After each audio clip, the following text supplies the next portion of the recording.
കവിഞ്ഞൊഴുകുമി അനുഗ്രഹം നിറഞ്ഞൊഴുകുമി അനുഗ്രഹം കവിഞ്ഞൊഴുകുമി അനുഗ്രഹം നിറഞ്ഞൊഴുകുമി അനുഗ്രഹം എൻ പാപവും ശാപവും ഒഴുകി ദൂരയാ ഞാൻ സൗഖ്യമായി. കവിഞ്ഞൊഴുകുന്ന അനുഗ്രഹത്തിലേക്ക് നിങ്ങൾക്കേവർക്കും സ്വാഗതം. പ്രിയപ്പെട്ടവരെ, കർത്താവായ യേശു ഒരു കഥയല്ല. യേശു ഈ ലോകത്തിൽ വന്നത് ഒരു മതം സ്ഥാപിക്കാനല്ല, ഒരു സമുദായത്തിൻ്റെ ദൈവമായി ആരാധന സ്വീകരിച്ച് എവിടെയെങ്കിലും ഇരിക്കുവാനല്ല കർത്താവ് വന്നത്. കർത്താവിൻ്റെ പദ്ധതി നമ്മുടെ കുടുംബം അനുഗ്രഹിക്കപ്പെടണം. ഒരു ഭാര്യയെ ഒരു അനുഗ്രഹിക്കപ്പെട്ട ഭാര്യയാക്കി മാറ്റാൻ, ഒരു ഭർത്താവിനെ ഒരു നല്ല ഭർത്താവും ഒരു നല്ല പിതാവും ഒക്കെ ആക്കി മാറ്റാനാണ് കർത്താവ് വന്നത്. ഇന്ന് നമ്മൾ വളരെ അനുഗ്രഹിക്കപ്പെട്ട ഒരു സാക്ഷ്യം നമ്മൾ കേൾക്കാൻ പോവുക. ഈ പ്രാരംഭ സമയത്ത് തകർന്ന ഒരു കുടുംബം, മദ്യവും മയക്കുമരുന്നുമൊക്കെ കഴിച്ച് ആകെ തകർന്ന് താറുമാറായ ഒരു സഹോദരൻ, ആ കുടുംബം അത് മുഖാന്തരം വളരെയേറെ യാതനകൾ അനുഭവിച്ചു. അവിടുത്തെ സഹോദരി നാളുകളായി നടക്കാൻ മേലാതെ കിടക്കയിൽ കിടന്നു. എന്നാൽ ആ കുടുംബത്തിൽ കർത്താവായ യേശു വലിയൊരു അത്ഭുതമാണ് ചെയ്തത്. ആ സഹോദരിയെ കർത്താവ് വിടുവിച്ചു. ആ സഹോദരൻ്റെ ദുസ്വഭാവങ്ങളെല്ലാം മാറ്റി ആ സഹോദരൻ നിന്ന് ഒരു അനുഗ്രഹിക്കപ്പെട്ട ശുശ്രൂഷകനായി, സഭയ്ക്ക് ഒരു അനുഗ്രഹമായി ആ മകനെ കർത്താവ് മാറ്റി. ഇന്ന് ആ കുടുംബത്തെ കുറിച്ച് മറ്റുള്ളവർ പറയുമ്പോൾ ശപിക്കപ്പെട്ട ഒരു കുടുംബമെന്നല്ല പറയുന്നത്, മറിച്ച് അനുഗ്രഹിക്കപ്പെട്ട ഒരു കുടുംബം, കർത്താവ് വിടുവിച്ച ഒരു കുടുംബം എന്ന് പറയത്തക്ക നിലയിൽ ആ സഹോദരനെയും ആ കുടുംബത്തെയും കർത്താവ് മാറ്റി. ഇന്ന് ഞങ്ങളെ കേൾക്കുന്ന ആരെങ്കിലും ഇതുപോലെ ഏതെങ്കിലും തകർന്ന അവസ്ഥയിലാണെങ്കിൽ ഞങ്ങൾ നിങ്ങളോട് പറയാം, ഞങ്ങളെ സഭയിൽ വരാൻ ഞങ്ങൾ പറയത്തില്ല, മറിച്ച് യേശുവേ എൻ്റെ കുടുംബത്തിലൊന്ന് വരണമേ, എൻ്റെ ഭർത്താവിൻ്റെ അവസ്ഥകളെ ഒന്ന് മാറ്റണമേ, എൻ്റെ കുടുംബത്തിൽ രോഗാവസ്ഥയിൽ ഇരിക്കുന്ന ഈ വ്യക്തിയെ നീ സൗഖ്യമാക്കണമേ എന്ന് പറഞ്ഞാൽ യേശു നിങ്ങളുടെ വീട്ടിൽ വരും. യേശു ആര് ക്ഷണിച്ചാലും അവരുടെ വീട്ടിൽ ചെല്ലുന്നവനാണ് കർത്താവ്. നമുക്കറിയാം, ഒരിക്കൽ ഒരു കുഷ്ഠരോഗി യേശുവിനെ ക്ഷണിച്ചു, അവിടെയും കർത്താവ് ചെന്നു. സക്കായുടെ വീട്ടിൽ ചെന്നു, ആ കാനാവിലെ കല്യാണ ഭവനത്തിൽ ചെന്നു. ചെന്നിടത്തെല്ലാം കർത്താവ് അത്ഭുതം ചെയ്തിട്ടാണ് പോകുന്നത്. ഇന്ന് ഈ കേൾക്കുന്ന ഈ സാക്ഷ്യം അത് നിങ്ങളുടെ കാഴ്ചപ്പാടുകളെ ഒന്ന് മാറ്റുവാൻ, ഇന്ന് പല വിഷയങ്ങളുടെ മുമ്പിലും ഇതിനി ഒരിക്കലും ഒരു വിടുതൽ കിട്ടത്തില്ല, ഇതിൽ നിന്നൊരു വിടുതലില്ല, ഇനി അസാധ്യം എന്ന് പറഞ്ഞ് ആരെങ്കിലും ഞങ്ങളെ കേൾക്കുന്നുണ്ടെങ്കിൽ നിങ്ങളോട് ഞാനൊരു കാര്യം പറയാം. നിങ്ങളുടെ ജീവിതത്തിൽ ഏത് അസാധ്യമെന്ന് പറയുന്ന വിഷയങ്ങളെയും കർത്താവ് സാധ്യമാക്കി മാറ്റും. ഡോക്ടർമാർ കൈവിട്ടോ, കർത്താവ് നിങ്ങളെ സൗഖ്യമാക്കും. സാമ്പത്തികമായി ഇനി രക്ഷയില്ലെന്ന് പറഞ്ഞിട്ടുണ്ടോ, കർത്താവ് വഴി തുറക്കും. നിങ്ങളുടെ കുഞ്ഞുങ്ങൾക്ക് വേണ്ടി നല്ല ഭാവി കർത്താവ് തരും.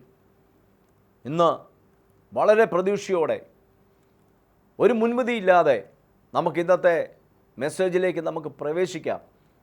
നമുക്ക് ഹൃദയമൊന്ന് തുറക്കാം. കർത്താവെ, എന്നോടൊന്ന് സംസാരിക്കണമേ. ഇന്ന് കേൾക്കുന്ന ഈ സാക്ഷ്യവും മെസ്സേജും നിങ്ങളുടെ ജീവിതത്തിന് വലിയ വിടുതലിന് കാരണമായി തീരട്ടെ എന്ന് ഞാൻ പ്രാർത്ഥിക്കുകയാണ്. കർത്താവ് നിങ്ങളെ അനുഗ്രഹിക്കട്ടെ. മൊഴിയിൽ കേട്ടു ശബ്ദത്തെ വിടുതൽ നൽകും ഇമ്പവചനത്തെ, മൊഴിയിൽ കേട്ടു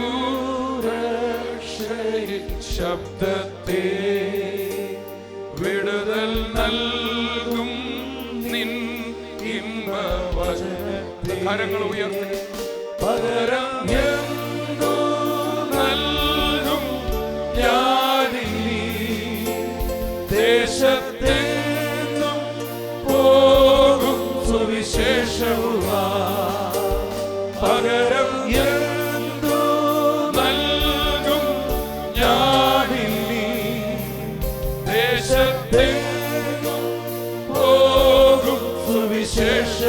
Praise the Lord. മദ്യത്തിനും കഞ്ചാവിനും അടിമയായി പൂർണ്ണമായും നശിച്ചു പോയൊരു മകനായിരുന്നു. താന് കഞ്ചാവ് ഉപയോഗിക്കല്ല, ഒടുവിൽ അതിൻ്റെ ലഹരി പോരാഞ്ഞിട്ട് കഞ്ചാവ് ചവച്ച് അരച്ച് ബോളാക്കി വിഴുങ്ങിക്കൊണ്ടിരുന്ന അതുപോലെ ആയിപ്പോയൊരു വ്യക്തിയാണ്. വീട്ടിലെ കാര്യങ്ങളൊന്നും നോക്കത്തില്ല. തൻ്റെ ഭാര്യയും തൻ്റെ കുടുംബവും എല്ലാം വളരെ തകർച്ചയിലായി. എന്നാൽ നമ്മുടെ ഒരു TV പ്രോഗ്രാം കാണുമ്പോൾ ഈ സഹോദരൻ്റെ വൈഫ് ആർത്രൈറ്റിസായി, അല്ലേ, ആമവാദമായിരുന്നു. ആമവാദമായി. ഒന്നും ചെയ്യാൻ മേലാതിരിക്കുക. അതൊന്നും ഇദ്ദേഹം നോക്കുന്നില്ല, അതൊന്നും ഇദ്ദേഹത്തെ ബാധിക്കുന്നില്ല. വീട്ടിൽ പോലും കയറാതെ അങ്ങനെ നടക്കുകയായിരുന്നു. ബസ് സ്റ്റോപ്പുകളിലൊക്കെ പോയി എങ്ങോട്ടാ പോകണ്ടേ, എങ്ങോട്ടാ വരുന്നത് എനിക്ക് അറിയത്തില്ല. തോന്നിട്ട് വരാം. എൻ്റെ ബ്രെയിൻ സെല്ലുകളെല്ലാം നശിച്ച് ഓർമ്മയൊക്കെ പോയി. തോമസുട്ടിയോട് അല്പം മുമ്പ് പറഞ്ഞത് എന്നെക്കുറിച്ചാണ് പറഞ്ഞത്. കല്ലറകളിൽ പാർത്ത് ദേഹത്തേക്ക് മുറിച്ച് മറ്റുള്ളവർക്ക് വേണ്ടാതെ ആ നടന്ന ഒരവസ്ഥയിൽ എന്നെ തേടി വന്ന ഒരു രക്ഷകൻ. അത് എൻ്റെ ഭാര്യ ആമവാദം പിടിച്ച് ഒരു TV പ്രോഗ്രാമിൽ തോമസുട്ടിയോർ എങ്ങനെയാണ് പറഞ്ഞത്, ആമവാദം പിടിച്ച സഹോദരിയെ നീ ഭാരപ്പെടേണ്ട, നിന്നെ യേശു സൗഖ്യമാക്കും, നീ ഒന്ന് വിശ്വസിച്ചാൽ മതി, നീ ഇരിക്കുന്നതിരുന്ന് വിളിച്ചാൽ മതി, നീ മതം മാറണ്ട, ജാതി മാറണ്ട, നീ ഒന്നും വേണ്ട, നിന്നെ സ്നേഹിക്കുന്നൊരു യേശുവുണ്ട്, ആ യേശുവിനെ നീ വിളിച്ചാൽ മതി എന്ന് പറഞ്ഞു. എൻ്റെ ഭാര്യ, ഞങ്ങളൊരു ക്രിസ്തീയ ബാക്ക്ഗ്രൗണ്ടിൽ ജനിച്ച് വളർന്നവരാ. ഞങ്ങൾ യേശുവിനെ ഇഷ്ടം പോലെ കേട്ടിട്ടുണ്ട്. പക്ഷെ ഇങ്ങനെ ഒരു യേശുവിനെ, എന്തെങ്കിലും കൊടുത്തിട്ട് പ്രാപിക്കുന്ന ഒരു യേശുവിനെ കുറിച്ചാണ് ഞാൻ കേട്ടിട്ടുള്ളൂ, ഞങ്ങളുടെ കുടുംബം കേട്ടിട്ടുള്ളൂ. എന്നാൽ ഒന്നും വേണ്ട, നിനക്കായി മുഴുവനും തന്ന ഒരു യേശു, ആ യേശുവിനെ വിളിച്ചാൽ നിന്നെ രക്ഷിക്കുമെന്ന് പറഞ്ഞപ്പം, എന്നാൽ യേശുവെ എന്നെയും ഒന്ന് സൗഖ്യമാക്കണേ എന്ന് പറഞ്ഞു. ആ നിമിഷം മുതൽ പ്രിയപ്പെട്ടവരെ എൻ്റെ ഭാര്യ സൗഖ്യമുള്ളവളായി. TV പ്രോഗ്രാമിൽ ദൈവത്തിൻ്റെ ആത്മാവിൻ്റെ ഉള്ളിൽ പറഞ്ഞു, ആമവാദമുള്ളൊരു സഹോദരി ഇത് കേൾക്കുന്നു. അത് റെക്കോർഡ് ചെയ്തപ്പോൾ ആ സഹോദരി അത് കാണുന്നില്ല. ആ റെക്കോർഡ് ചെയ്തത് ആഴ്ചകൾക്ക് ശേഷം കാണിക്കുമ്പോൾ കർത്താവിന് അവളെ അറിയാം, തോമസ് ഊട്ടി ബ്രദറിനെ അറിയില്ല. ആ മകള് ആ പ്രോഗ്രാം കണ്ടു, വിടുതലായി. ഈ മകൻ സൗഖ്യം പോലും അറിഞ്ഞില്ല. കഞ്ചാവടിച്ച് കറങ്ങി ടെറസിന് മുകളിൽ വീണ്ടും പോരാഞ്ഞിട്ട് അവിടെ എവിടെയോ ഒളിച്ചു വെച്ചിരിക്കുന്ന കഞ്ചാവെടുത്ത് കഴിക്കാനായി അവിടെ കയറി നിൽക്കുമ്പോൾ താനൊരു കാഴ്ച കാണുകയാണ്. കട്ടിലേ കിടന്ന തൻ്റെ സഹോദരി വെളിയിലിറങ്ങി നിന്ന് ചൂലെടുത്ത് മുറ്റം തൂക്കുന്ന കാഴ്ച. ഞാനിത് തലേദിവസം ഉപയോഗിച്ചതിൻ്റെ ബാക്കി വല്ലതും ഉണ്ടോ എന്ന് നോക്കി പോയതാണ് തോമസ് പറയാം. കാരണം എനിക്കിതില്ലാതെ ഒരു മിനിറ്റ് പോലും ഇരിക്കാൻ ഒക്കത്തില്ല. സമാധാനം എന്ന് പറഞ്ഞില്ല. ഇതടിച്ചാൽ കുറച്ച് സമയത്തേക്ക് എനിക്ക് സമാധാനമുള്ളൂ, അത് കഴിയും വീണ്ടും മാറും. അപ്പോൾ ഇത് ഞാനത് പോകുമ്പോൾ ഞാൻ വളരെ പെട്ടെന്ന് പറഞ്ഞാൽ എൻ്റെ എന്തോ പെട്ടെന്ന് എന്നിലെന്തോ സംഭവിച്ചതുപോലെ ആയിപ്പോൾ എനിക്ക്. ഞാൻ കാണാൻ വയ്യാത്തൊരു കാഴ്ച കണ്ടതുപോലെ എൻ്റെ കട്ടിലിൽ തളർന്നു കിടന്ന ഭാര്യ ചൂലെടുത്ത് മുറ്റം അടിക്കുന്ന ഒരവസ്ഥ. അപ്പം ഞാൻ പെട്ടെന്ന് ഇറങ്ങി വന്ന് പറഞ്ഞു, നീ ഇതൊന്നും ചെയ്യാൻ പറ്റത്തില്ല, എൻ്റെ ഇനി പൈസയൊന്നുമില്ല മരുന്ന് മേടിക്കാൻ, കാരണം എനിക്ക് മദ്യവും മയക്കുമരുന്ന് ഉപയോഗിക്കാൻ പോലും പണം തികയുന്നില്ല, ഞാൻ അതിന് വേറെ വഴികൾ ആലോചിച്ചുകൊണ്ടിരിക്കുക, അതിന് മരുന്ന് മേടിക്കാൻ ഒക്കത്തില്ലാത്തതുകൊണ്ടാണ് ഞാൻ പറഞ്ഞത്, നീ പോയി കിടക്ക്. അപ്പോൾ എൻ്റെ അമ്മ എന്നോട് പറഞ്ഞു, നിനക്കിപ്പോൾ ഒന്നും ഇല്ല കുഞ്ഞ്, നിൻ്റെ ബോധമൊക്കെ പോയി, ഇവിടെ എത്രയോ ദിവസമായി ഇവളാണ് ഇവിടെ മിറ്റം അടിച്ചുകൊണ്ടിരിക്കുന്നത്. ഞാൻ അതുപോലും അറിയാൻ വയ്യാത്ത അവസ്ഥയിലായിരുന്ന. ചില ദിവസങ്ങൾക്ക് മുമ്പ് ഭാര്യ സൗഖ്യമായിരുന്നു, വീട്ടിലെ ജോലികളെല്ലാം ചെയ്യാൻ തുടങ്ങി, മകള് പൂർണ്ണ സൗഖ്യം പ്രാപിച്ചു. അത് കണ്ടാണ് ഈ മകൻ വിശ്വസിച്ചത് ഒരു യേശു ജീവനോടെ. ഒരു ഡി അഡിക്ഷൻ സെന്ററിനും ഒരു ഉപദേശത്തിനും ഒരു ശിക്ഷയ്ക്കും ഭാര്യയുടെ കണ്ണുനീരിനും മാറ്റാൻ കഴിയാഞ്ഞ ഈ മകനെ കർത്താവ് മാറ്റി. ഈ മകനെ കർത്താവ് ഒരു പുതിയ വ്യക്തിയാക്കി മാറ്റി. ഈ യേശുവിൻ്റെ സ്നേഹം എങ്ങനെ ലോകമൊക്കെ നമ്മൾ പറയാതിരിക്കും? ഇതൊരു മതം മാറ്റമല്ല, ഇത് മിണ്ടാതിരിക്കാനൊക്കത്തില്ല. ഈ യേശുവിനെ കണ്ടുമുട്ടിയ ഒരാൾക്ക് വേറൊരാളോടത് പറയാതിരിക്കാനൊക്കത്തില്ല.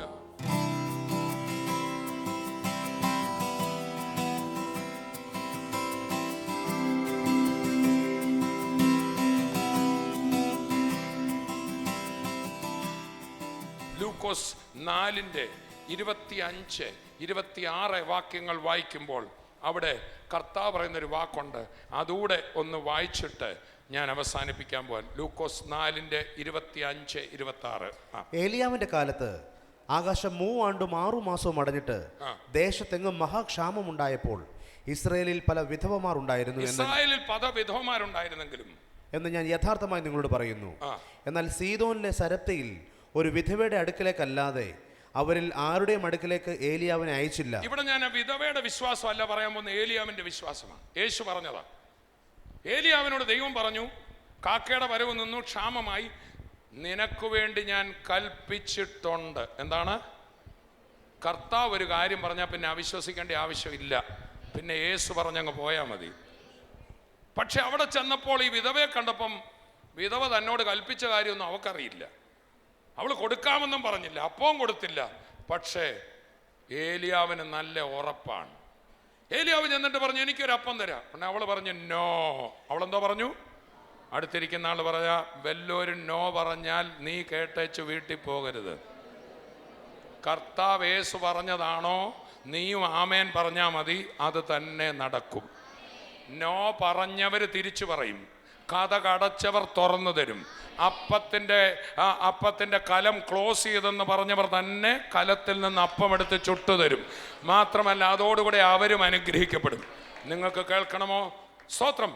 ഏലിയാവ് ഒന്നും അവൾ പറഞ്ഞില്ലെങ്കിലും ഏലിയാ പ്രവാചകന്റെ ഉള്ളിൽ പിടികിട്ടി, എൻ്റെ കർത്താവ് എന്നോട് പറഞ്ഞ വചനമാ, മാറത്തില്ല.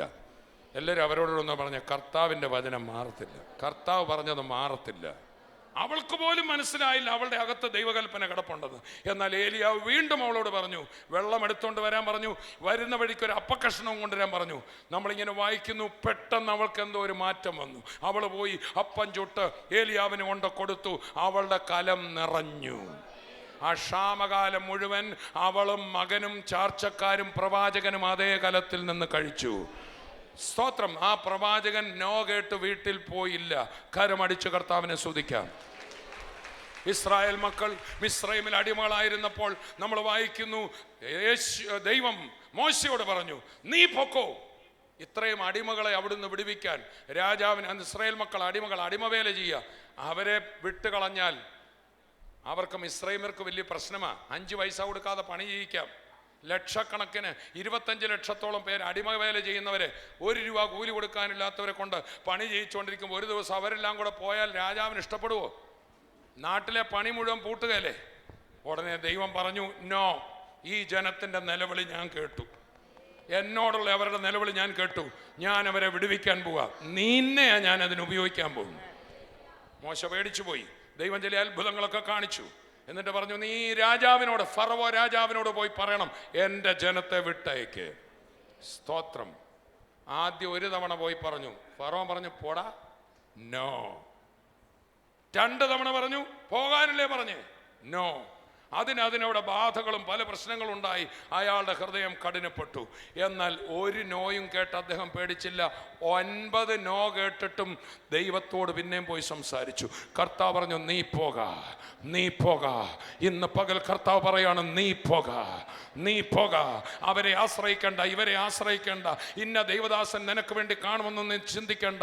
നോ എന്ന് പറഞ്ഞ് അടഞ്ഞ വാതിലുകൾ നിന്റെ മുമ്പിൽ തുറക്കപ്പെടുവാൻ പോകുകയാണ്. ഞാനാണ് നിന്നെ അയക്കുന്നത്.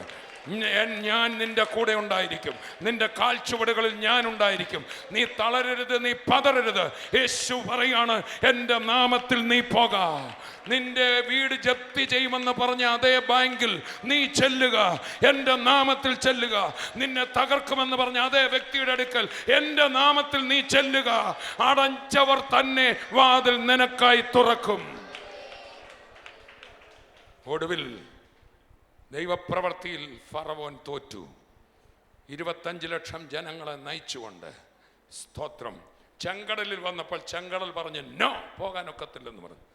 എന്നാൽ കർത്താവ് പറഞ്ഞു, നീ എന്നോട് നിലവിളിക്കണ്ട. കൈ കൊടുത്ത് പറ, നിലവിളിക്കണ്ട, കരയണ്ട, നെടുവീർപ്പെടണ്ട. നീ എന്നോട് നിലവിളിക്കണ്ട. അയ്യോ കർത്താവേ എന്ന് പറഞ്ഞ് നിലവിളിക്കണ്ട. നിന്റെ കയ്യിൽ ഒരു അധികാരത്തിൻ്റെ വടി ഞാൻ തന്നിട്ടില്ലേ, നീ അത് നീട്ടിക്കൂ. മോശയുടെ കയ്യിൽ അധികാരത്തിൻ്റെ വടിയാണെങ്കിൽ കർത്താവ് നമ്മുടെ കയ്യിൽ തന്ന തൻ്റെ സ്വന്തം നാമമാണ്. എൻ്റെ നാമത്തിൽ മുഴങ്കാലുകൾ മടങ്ങും, എൻ്റെ നാമത്തിൽ വാതിലുകൾ തുറക്കും, എൻ്റെ നാമത്തിൽ നീ പൊക്കോ, അത്ഭുതങ്ങൾ നടക്കും.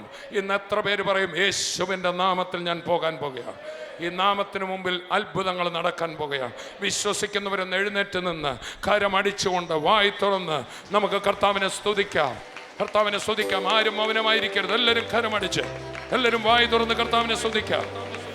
Praise the Lord. യേശുവിന്റെ നാമം പറഞ്ഞു. ഒത്തിരി നോകൾ കേട്ടിട്ടാ ഇവിടെ വന്നിരിക്കുന്നല്ലേ. ഇന്ന് പകൽ കർത്താവ് പറയുന്നു, നിന്റെ മുമ്പിൽ നോ എന്ന് പറഞ്ഞത് യേസ് എന്ന് പറഞ്ഞ് വാതിൽ തുറക്കുന്ന കാഴ്ച. ഈ സ്റ്റേജിൽ നിൽക്കുന്നവർ, ഇവിടെ ആരാധിക്കുന്ന കുഞ്ഞുങ്ങൾ, അനവധി നോകൾ നിനക്ക് വേണ്ടി കർത്താവ് ഏസാക്കാൻ പോവുക. ഏസാക്കി വെച്ചിരിക്കുക, ഏസാക്കി വെച്ചിരിക്കുക, ഏസാക്കി വെച്ചിരിക്കുക, ഏസാക്കി വെച്ചിരിക്കുക. ടി വിയിൽ എന്നെ കണ്ടുകൊണ്ടിരിക്കുന്നവർ, നിങ്ങളുടെ മുമ്പിൽ അടയ്ക്കപ്പെട്ട വാതിലുകൾ നോ എന്ന് പറഞ്ഞത്, നോ വേക്കൻസി എന്ന് പറഞ്ഞത്, നിനക്ക് വേണ്ടി യെസ് കമിൻ എന്ന് പറയുന്ന അത്ഭുതം നീ കാണുവാൻ പോകുകയാണ്. കരങ്ങൾ തട്ടി വായി തുറന്ന് ഉള്ളം തുറന്ന് ആർപ്പോടെ കർത്താവിനെ സ്തുതിക്കാം.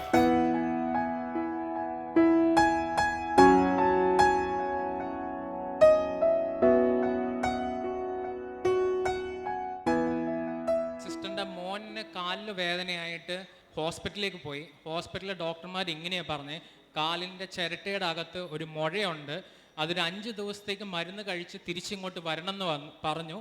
എന്തോ എക്സ്റേ എടുത്ത് നോക്കിയപ്പോഴാണ് മുഴ കണ്ടത്. ഈ ചിരട്ടയ്ക്കകത്ത് ചിരട്ടയ്ക്കകത്ത് അത് പുറത്തേക്ക് തള്ളിയ മുഴ.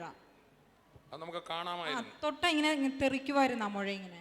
അപ്പൊ 5 ദിവസത്തെ മരുന്ന് കഴിച്ചിട്ട് വരാൻ പറഞ്ഞു ഡോക്ടർ. മരുന്നൊക്കെ വെച്ച് കെട്ടിയിട്ട് വിട്ടു. ഭയങ്കര വേദനയായിരുന്നു, നടക്കത്തൊന്നുമില്ലായിരുന്നു. എടുത്തോണ്ടാ ഹോസ്പിറ്റലിൽ പോയി. അന്ന് വൈകിട്ട് തോമസ് കുട്ടി ബ്രദറിൻ്റെ ശുശ്രൂഷ കഴിഞ്ഞപ്പോൾ പ്രാർത്ഥിച്ചുകൊണ്ടിരുന്നപ്പോൾ തോമസ് കുട്ടി ബ്രദർ പറഞ്ഞു, വലത്തെ കാലിന് അതികഠിനമായ വേദനയാൽ ഭാരപ്പെടുന്ന ഒരു വ്യക്തിയെ ഞാൻ കാണുന്നു, കർത്താവ് സൗഖ്യമാക്കാൻ പോവാന്ന് പറഞ്ഞു. ആ നിമിഷം തന്നെ ഞാൻ ആ കാലെ കൈവച്ചു. അപ്പം തന്നെ മുഴ അപ്രത്യക്ഷമായി വേദനയും.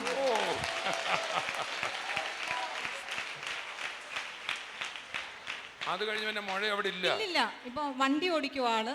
അന്ന് മുതലും വണ്ടി ഓടി, പിറ്റേ ദിവസം തന്നെ വണ്ടി എടുത്തു. ഇന്നും ഓടി നടക്കുന്നു. ഹല്ലേലൂയ. ചേർന്ന് നമുക്ക് കർത്താവിനെ സ്തുതിക്കാം. ടി വി പ്രോഗ്രാം കണ്ടുണ്ടായ ഒരു അത്ഭുത സൗഖ്യമാണ്. 2014 ഈ സഹോദരൻ ബൈക്കിൽ നിന്ന് വീണിട്ട് ഇടത്തെ ഷോൾഡർ ഊരിപ്പോയി. കരുണ ഹോസ്പിറ്റലിൽ കാണിച്ചു. അവിടെ കുറച്ച് നേരം ട്രീറ്റ്മെന്റ് നടത്തി. അടുത്ത വേറെ ഹോസ്പിറ്റലിലോട്ട് റെഫർ ചെയ്തു. എന്തോ ആക്സിഡന്റാ പറ്റിയത്? Bike accident. ഒരു പിക്കപ്പ് വാൻ വന്ന് ഇടിച്ചതാ. ബൈക്കിനിട്ട പിക്കപ്പ് വാൻ വന്നിടിച്ചു. ആ ഇടിച്ചിട്ട് ഞാൻ ഒരു 5-6 വട്ടം ഉരുണ്ട് തെറിച്ച് വീണു. ഈ ഷോൾഡറിനെ തെറ്റി താഴത്തേക്ക് പോന്നു, ഊരി പോന്നു. വടക്കിഞ്ചേരി എന്ന് പറഞ്ഞ സ്ഥലത്ത്, പാലക്കാട്. എന്നിട്ട് അവിടുത്തെ കാരുണ്യ ഹോസ്പിറ്റലുണ്ടെന്ന് അവർ പറഞ്ഞു, ഇവിടെ ഒന്നും ചെയ്യാൻ പറ്റില്ല, അശ്വിനിയിലേക്ക് കൊണ്ടുപോകണം പറഞ്ഞു. അശ്വിനിയിൽ എന്നിട്ട് ഒരു 15 ദിവസം ചികിത്സ ഒക്കെ നടത്തി പ്ലാസ്റ്ററൊക്കെ ഇട്ട് നോക്കിയപ്പോൾ ഒന്നും ഒരു കുറവുമില്ല. എന്നിട്ട് പിന്നെ ഞാൻ ഒരു ജോണി മാസ്റ്റർ എന്ന് പറഞ്ഞ ഒരു ആയുർവേദ ഒഴിച്ചൽ നടത്തുന്ന ആളുടെ അടുത്ത് 15 ദിവസം ചികിത്സ നടത്തി. ആള് കൈ പിടിച്ചിടും, പിന്നെ പിറ്റേ വന്നാൽ അത് താഴത്തേക്ക് തന്നെ വീണ് കിടക്കും. ഈ കൈ പിന്നെ ഊരി താഴോട്ട് വരും, താഴത്തേക്ക് വീഴും. അദ്ദേഹം ഒരു പലചരക്ക് കട നടത്തുന്ന ഒരു കൊല ഊരി ഇങ്ങനെ കയറെ തൂക്കാൻ പോലും വളരെ പ്രയാസമായിരുന്നു. ഈ കയ്യിൽ പിടിച്ചിട്ട് ഈ കയ്യിനെ പരിക്ക് പറ്റുന്നു. ഒരു കയറ് പൊന്തിക്കാൻ പറ്റില്ല എനിക്ക് ഇടാൻ വേണ്ടിയിട്ട്. ഒരു കയറ് പോലും പൊക്കാൻ പറ്റത്തില്ല. അങ്ങനെ പ്രയാസത്തോടെ ഇരിക്കുമ്പോൾ രാത്രി 11 മണിക്ക് നമ്മുടെ ടി വി പ്രോഗ്രാം കണ്ടുകൊണ്ടിരിക്കുമ്പോൾ തോമസ് കുട്ടിയോട് ഇങ്ങനെ പറയുക, ഒരു ബൈക്ക് ആക്സിഡന്റ് മൂലം ഇടതുവശത്തെ തോള് ഊരി പോകുന്ന ഒരു വ്യക്തിയെ കർത്താവ് എന്നെ കാണിക്കുന്നു, കർത്താവ് മകനെ സൗഖ്യമാക്കുന്നു പറഞ്ഞു. ഈ വാക്കുകൾ തന്നെ അന്ന് ഞാൻ പറഞ്ഞു. അതാണ്, അത് 100% ഉറപ്പാണ്. ഈ അടുത്ത ഷോൾഡർ തെറ്റിയിട്ട് ഒരു സഹോദരൻ റൂമിൽ അടച്ചിട്ട് ആള് ചെയ്യുന്ന തൊഴിൽ ചെയ്യാൻ പറ്റാണ്ട് ഭയങ്കരമായിട്ട് ദുഃഖിച്ചിരിക്കുന്നുണ്ടെന്ന് പറഞ്ഞു. ആ സഹോദരൻ്റെ അസുഖം ഇപ്പോൾ യേശു സുഖപ്പെടുത്തുക തോന്നുന്നു. ആ അടുത്ത ഷോൾഡർ കൈ വെച്ച് പ്രാർത്ഥിക്കാൻ പറഞ്ഞു. അപ്പോൾ ഞാൻ പ്രാർത്ഥിച്ചു. എനിക്ക് പക്ഷെ വിശ്വാസം ഉണ്ടായിരുന്നില്ല. ഞാൻ പിറ്റേ ദിവസം പെട്ടിവണ്ടിയിൽ 15 ചാക്ക അരി ഇറക്കാൻ വേണ്ടി പെട്ടിവണ്ടിയിൽ 15 ചാക്ക അരി കൊണ്ടുവന്നു. അപ്പോൾ യൂണിയൻകാരെ വിളിച്ചപ്പോൾ അവർ പറഞ്ഞു, ഇത് ഞങ്ങൾക്ക് ഇറക്കാൻ പറ്റില്ല, നിങ്ങൾ ഇറക്കിക്കോ എന്ന് പറഞ്ഞു. ഡ്രൈവറോട് പറഞ്ഞപ്പോൾ ആൾ പറഞ്ഞു, ആളുടെ തണലിന് വേദനയാന്ന് പറഞ്ഞു. അപ്പോൾ ഞാൻ ലാസ്റ്റ് ദൈവത്തിനെ വിളിച്ചിട്ട് തോളിക്കൂടെ ഒരു മുണ്ടിട്ടിട്ട് ഞാൻ ഈ 15 ചാക്ക അരി ഞാൻ ഇറക്കി.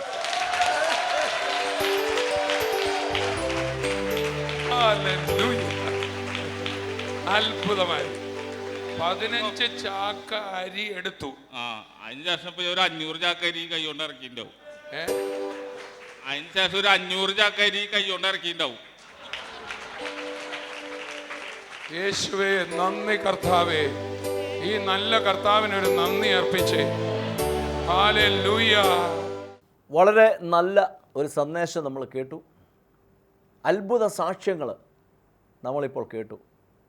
പ്രിയപ്പെട്ടവരെ, ഈ ടി വി പ്രോഗ്രാമൊക്കെ ഇങ്ങനെ നടത്തുമ്പോൾ ഇതിന് പിന്നിൽ പലവിധമായ പ്രയാസങ്ങളൊക്കെ ഉണ്ടെങ്കിലും ഇത് നടത്താൻ ഞങ്ങളെ ഉത്സാഹിപ്പിക്കുന്നത് ഇപ്പോൾ നമ്മൾ കണ്ടല്ലോ എത്ര പേരെ ആ ടി വി പ്രോഗ്രാം കണ്ട് കർത്താവ് സൗഖ്യമാക്കിയത്, എത്ര കുടുംബങ്ങളിലാണ് കർത്താവ് സമാധാനം നൽകിയത്. ഈ ടി വി പ്രോഗ്രാം കണ്ട് ആയിരക്കണക്കിന് പേര്, അതിലധികം പേരും ഞങ്ങളെ വിളിച്ച് ഈ ടി വി പ്രോഗ്രാം കണ്ട് ഞങ്ങളുടെ കുടുംബത്തിൽ വലിയ വിടുതലുകൾ ഉണ്ടായി എന്ന് പറയുവാൻ ഇടയായിട്ടുണ്ട്. അതൊക്കെയാണ് ഇതൊക്കെ നടത്തുവാൻ ഞങ്ങളെ ഉത്സാഹിപ്പിക്കുന്നത്. ഇന്ന് എന്നെ കേൾക്കുന്ന നിങ്ങളോട് എനിക്ക് ഒന്നേ പറയാനുള്ളൂ, ഈ ടി വി പ്രോഗ്രാമിന് വേണ്ടി നിങ്ങൾ പ്രാർത്ഥിക്കണം. നിങ്ങളാലാകുന്ന സഹായങ്ങൾ നിങ്ങളിതിനു വേണ്ടി ചെയ്യണം. കാരണം നമ്മൾ ചെയ്യുന്ന ഓരോ കാര്യവും അത് ആയിരക്കണക്കിന് പേരുടെ രക്ഷയായി സൗഖ്യവും വിടുതലുമായിട്ട് മാറുകയാണ്. അത് ദൈവത്തിനുമുമ്പാകെ തീർച്ചയായിട്ടും പ്രസാദമുള്ളൊരു കാര്യമാണ്. കർത്താവിൻ്റെ നാമത്തിൽ വചനം പറയുന്നുണ്ട്, ഒരു കപ്പ് വെള്ളം കൊടുത്താലും അതിന് 100 മടങ്ങ് പ്രതിഫലം ഈ ലോകത്തിൽ വെച്ച് കർത്താവ് നമുക്ക് തരും. അതോടുകൂടെ നിത്യജീവനും നമുക്ക് ലഭിക്കുമെന്നാണ് ദൈവവചനം പറയുന്നത്. അതുകൊണ്ട് നിങ്ങൾ ഇതിനുവേണ്ടി പ്രാർത്ഥിക്കണമെന്ന് പ്രത്യേകമായി ഞാൻ ഓർപ്പിക്കുകയാണ്. ഇന്ന് നമ്മൾ കണ്ടതായ ഈ സാക്ഷ്യങ്ങൾ അത് നമ്മുടെ ജീവിതത്തിലും ചെയ്യുവാൻ കർത്താവ് മതിയായവനാണ്. ഇന്ന് ഈ ടി വി സ്ക്രീനിലേക്ക് ഒരു നിമിഷം നിങ്ങൾ കൈ നീട്ടി നിങ്ങളുടെ രോഗമുള്ള ഭാഗത്ത് നിങ്ങളുടെ കൈ ഒന്ന് വെച്ച്, യേശുവേ, ഈ പറയുന്ന ഈ വചനം എൻ്റെ ജീവിതത്തിലും അതിൻ്റെ ശരീരത്തെ ഒന്ന് ക്രിയ ചെയ്യണം എന്ന് പറഞ്ഞാൽ ഇപ്പോൾ തന്നെ കർത്താവ് ഒരു അത്ഭുതം ചെയ്യും. കർത്താവ് എൻ്റെ ഉള്ളിൽ പറയുകയാണ്, മുട്ടു മടക്കാൻ മേലാതെ കട്ടിലിൽ നിവർത്ത് വെച്ചിരിക്കുന്ന നീ ഇങ്ങനെ കാല് നിവർത്ത് കട്ടിലിൽ വെച്ചിരിക്കുന്ന ഒരാളെ കർത്താവ് ഇപ്പോൾ തന്നെ സൗഖ്യമാക്കുകയും, നാളുകളായി നിങ്ങൾ കാല് നിലത്ത് കുത്തിയിട്ട് എന്നാൽ ഒരു നിമിഷം മതി കർത്താവ് നിങ്ങളെ വിടുവിക്കുവാൻ. നിങ്ങളുടെ ഭവനത്തെ കർത്താവ് വിടുവിക്കും. നമുക്കൊരു നിമിഷം പ്രാർത്ഥിക്കാം. കർത്താവെ, ഞങ്ങൾ ഒരുമിച്ച് ചേർന്ന് പ്രാർത്ഥിക്കുന്നു. എൻ്റെ യേശുവേ, ഇന്ന് ഞങ്ങളെ കാണുന്ന അനേകർ അവർ പല വിഷയങ്ങളാൽ ഭാരപ്പെടുകയാണ്. അവിടെ ശരീരം അനക്കാൻ വയ്യാതെ രോഗാവസ്ഥയിൽ ആകെ തകർന്ന് മാനസികമായും ശാരീരികമായും തകർന്നവരിയ്ക്കുമ്പോൾ, എൻ്റെ യേശുവേ, അവിടെ നിന്ന് ഈ ലോകത്തിൽ വന്നത് ഞങ്ങളുടെ ശരീരത്തിനും മനസ്സിനും ജീവൻ തരുവാനാണല്ലോ. യേശുവിൻ്റെ നാമത്തിൽ ശാരീരികമായി പ്രയാസം അനുഭവിക്കുന്നവർക്ക് വേണ്ടി പ്രാർത്ഥിക്കുമ്പോൾ യേശുവിൻ്റെ ജീവൻ അവരുടെ ശരീരങ്ങളിൽ ഇപ്പോൾ തന്നെ വ്യാപരിക്കട്ടെ. ആ കാലുകൾക്ക് സൗഖ്യം വരട്ടെ. യേശുവിൻ്റെ നാമത്തിൽ അസ്ഥികൾ ഇപ്പോൾ തന്നെ പൂർണ്ണമായിട്ട് വിടുതലാകട്ടെ. കർത്താവിൻ്റെ അത്ഭുതകരം ബ്ലഡ് ക്യാൻസർ ഇപ്പോൾ തന്നെ യേശുവിൻ്റെ നാമത്തിൽ സൗഖ്യമാകട്ടെ. കർത്താവിൻ്റെ അത്ഭുതകരം ഇപ്പോൾ തന്നെ ചലിക്കുന്നതിനായി സ്തോത്രം. കർത്താവെ, ഓരോരുത്തരെയും അങ്ങ് തൊടണം കർത്താവെ. അപ്പോൾ തന്നെ ഭവനത്തിൽ പല വിഷയങ്ങളാൽ ഭാരപ്പെടുന്നവരുണ്ട്. കുടുംബജീവിതം തകർന്ന അവസ്ഥയിൽ എൻ്റെ കർത്താവെ ഭാരപ്പെടുന്ന പലരുമുണ്ട്. കുഞ്ഞുങ്ങളെ ഓർത്ത് ഭാരപ്പെടുന്നവരുണ്ട്. എൻ്റെ കർത്താവ് ഓരോരുത്തരെയും തൊട്ട് സൗഖ്യമാക്കണം, വിടുവിക്കണം. ഇവിടെ ഭവനം ഒരു സ്വർഗമായി മാറട്ടെ. കർത്താവ് ഇത് ചെയ്യുന്നതിനായി സ്തോത്രം. അനുഗ്രഹിക്കുന്ന കൃപയ്ക്കായി നന്ദി. പ്രാർത്ഥന കേട്ട കൃപയ്ക്കായി നന്ദി. യേശുവിൻ്റെ നാമത്തിൽ തന്നെ ആമേൻ. കർത്താവ് നിങ്ങളെ അനുഗ്രഹിക്കട്ടെ. തുടർന്നും നിങ്ങൾ പ്രാർത്ഥിക്കണം. നിങ്ങൾ എല്ലാ ദിവസവും നിങ്ങൾ ഈ ടി വി പ്രോഗ്രാം നിങ്ങൾ കാണണം. കർത്താവ് നിങ്ങളെ അനുഗ്രഹിക്കട്ടെ. നമുക്ക് വീണ്ടും കാണാം. അതുവരെ കർത്താവിൻ്റെ കൃപയെ നിങ്ങളെ സൂക്ഷിക്കട്ടെ. God bless you.